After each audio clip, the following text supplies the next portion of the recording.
Recording. Awesome. So normally this is where I would read a big intro.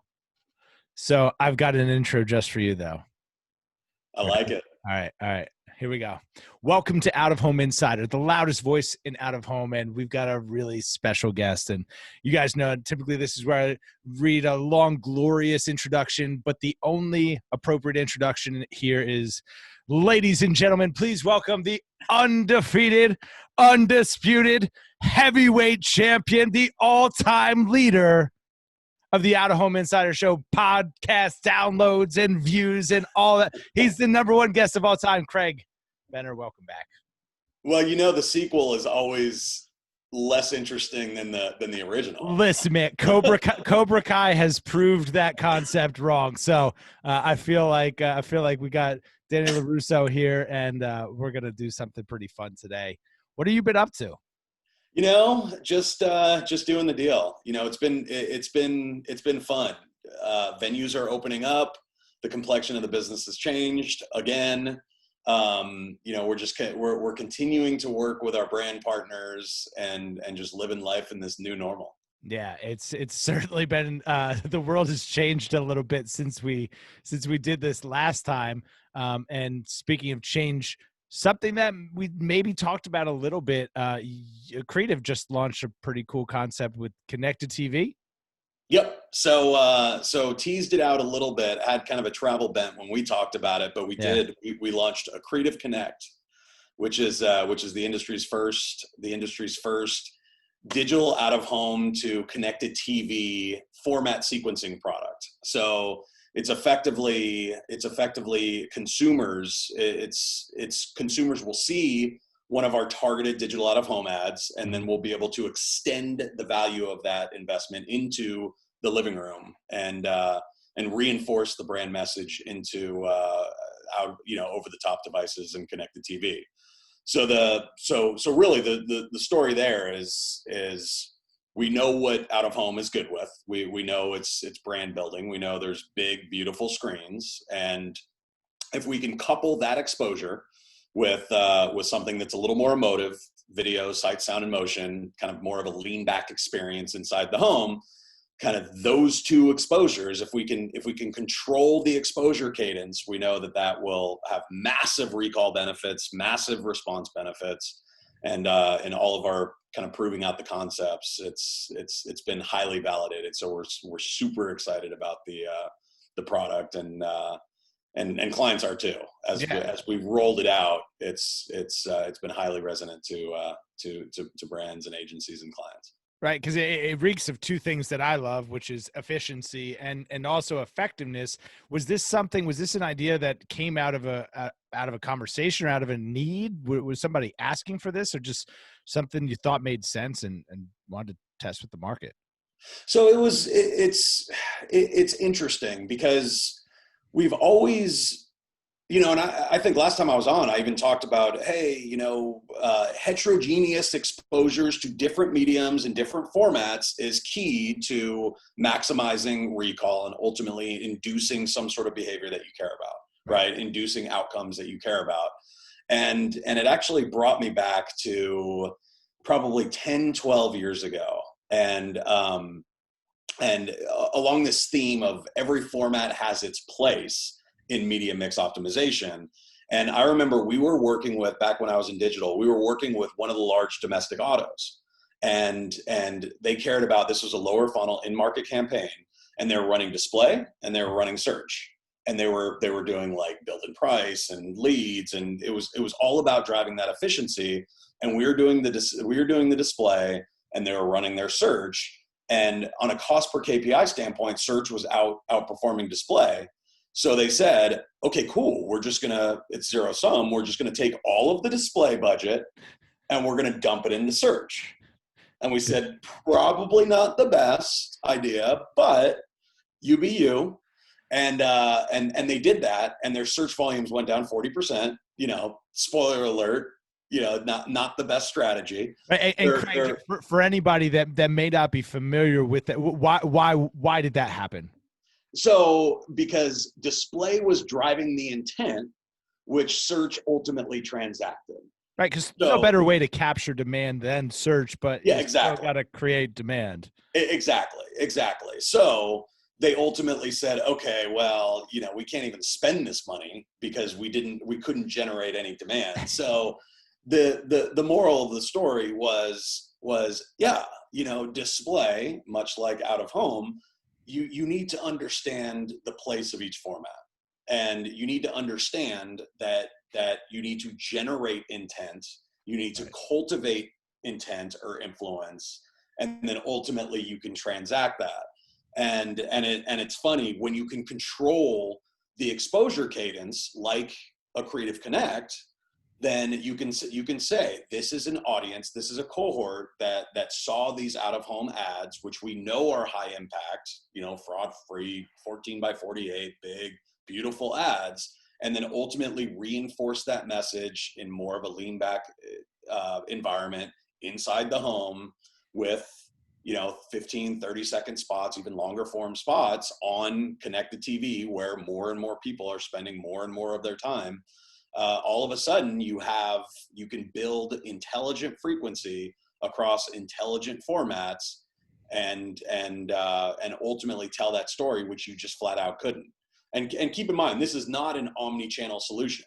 This is an out-of-home solution, which focuses on the how special our format is and how differentiated our format is, because it starts with the unique and differentiated way we can communicate as a format with our constituents, with our consumers in the physical world.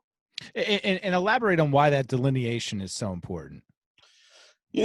Because it's we are unique, and there's a huge kind of, too many times out of home is an afterthought, there's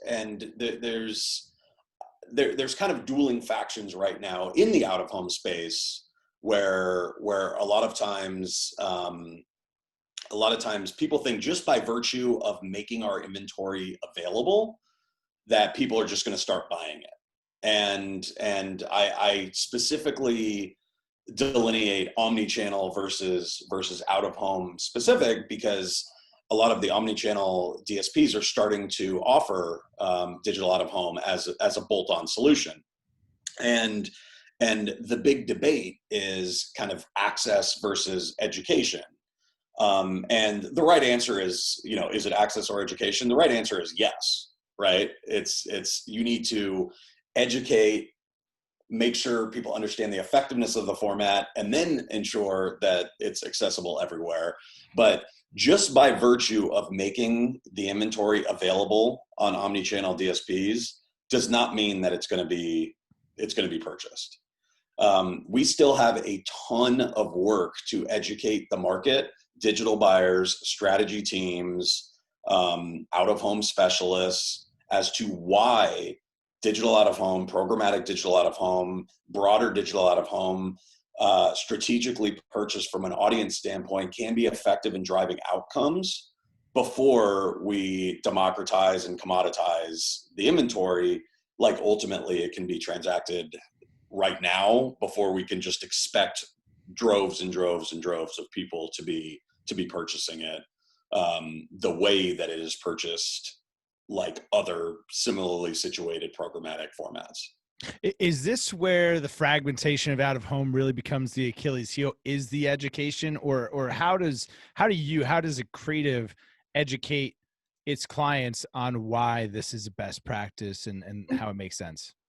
It's the fragmentation doesn't help. It doesn't help, but it's not the Achilles heel. I think we just need more reps. We just that's really the reality of it. We need to standardize our messaging to the market. Like I think it should be intuitive that that measurement should be the number one priority for everyone. And again, I want to make a distinction between counting and effectiveness. Like counting and impressions, that's that's kind of outside of my purview. That's, that's the Geopaths and the Cantars of the world. But I'm talking about effectiveness. That should be number one goal for everyone, is let's make everything more accountable and educate how we can ultimately drive results. On the DPAA Video Summit, every time a brand was speaking, they said, we'd love to spend more, but no one can figure out attribution. No one can figure out measurement. No one can do that. And it's like, yeah, people have figured that out. It just hasn't been socialized to you. Like, why are you not demanding more? Why are you not doing measurement? So that's been a dearth of education that just hasn't existed, which I wish we had more reps, and I wish ultimately we were able to get in those ears and get more studies out and get more case studies ultimately in the hands of some of these clients, so they can see, again, when executed properly and measured properly, it's astounding how this format works. It's astounding how effective this format can be. Yeah, and I think, right, we can all have the conversation, whether you're listening, if you're a local level business development rep and you're listening to the show and getting a ton of value, ton of content, dive in more, get more information. And then from the top down, if we can all start having that conversation and get past, sure, I'm going to say it. The piece making the rounds this week, that, what is it, 70% of people notice out of home more. That's cool. Also, no one cares. It's like we got to stop hanging our hat on this thing that people notice it. Like, yes, we all agree we notice it, and creating a tangible measurement. Does the Accretive Connect concept, like, how are you measuring the results of combining the two mediums? Yeah, so we're we're going to do it very scientifically, with we're going to create different segments so we can understand the influence that each format on their own and each format together has. So we're going to build methodologically, it's all going to be test control like we typically do, and it's going to be unexposed entirely, exposed just to CTV, exposed just to out of home, and exposed to the format sequenced ads, and that way, excuse me, they can see all of the different combinations and sequencing of ads, and ultimately make a determination of how much incrementality and lift they get from the solution offering from each of the formats. And it's all going to be based on whatever outcome they care about, whether that's online sales, whether that's online visitation, whether that's offline sales, whether that's foot traffic, whether that's tune in, whether that's, we're going to start, move backwards. We're going to start with the outcome that they care about, and then we're going to go backwards into the execution. And another thing that we're doing is we're making sure that because we understand how the environment in out of home that we're working with, and we're actually we're collaborating with, Ian was just on. We're collaborating with the major roadside guys, like the Outfronts and the Lamars of the world, because we know roadside is going to be a heavy duty piece of this to get massive reach with those big, beautiful bulletins and spectaculars, that we're going to make sure that we're highly curated with the bundle IDs and the CTV app lists, so that we avoid any fraudulent environments, because we're already seeing that 1 out of every 5 CTV ads are fraudulent. No kidding. Which anytime, Double Verify just came out with that. So anytime money floods a market, which CTV is now an $11 billion market out of nowhere. It's now, like, they came out with their first study, and it's like nearly 20% that they can account for. So we're going to be highly curated to ensure that we're on the Hulus and the Foxes and the Tubies and the Plutos and the named bundle IDs and apps, that we can ensure that this is all viewable, and this is all high visibility, high quality, exposure to exposure, make sure that it's the first coupling of broadcast to broadcast is going to be high impact, high recall, high response, high success for our client partners. How do we avoid a zero-sum game? Right? Are we adding CTV money to budgets? Are we shifting budgets? How do you see this all playing out over time and at scale? That's part of the broader strategy is we're up leveling where we're talking to these consumers, or where we're talking to these brands and agencies is historically the flow of money has been brand to agency to strategy to media to trading desk to out of home, and it's like when we're saying, and that kind of speaks to the omni-channel piece too. It's like, wait, so if we're all relying on the trade desk to win, that's 5 layers removed from the brand sometimes. Like let's make sure we can put together really cogent, smart strategies at the brand and the strategy level.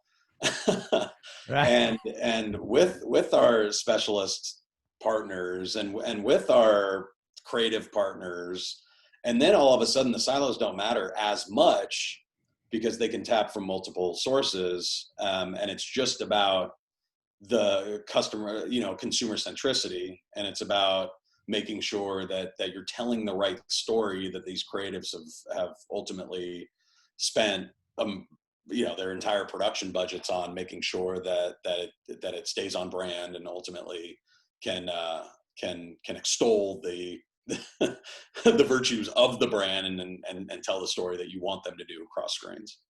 Right. So if we can cut some layers out of the middle, and just create better platforms, better strategies, better executions of the money, then everyone's going to make more money. Yeah, it's less about cutting them out, and it's more about just collaboration Right.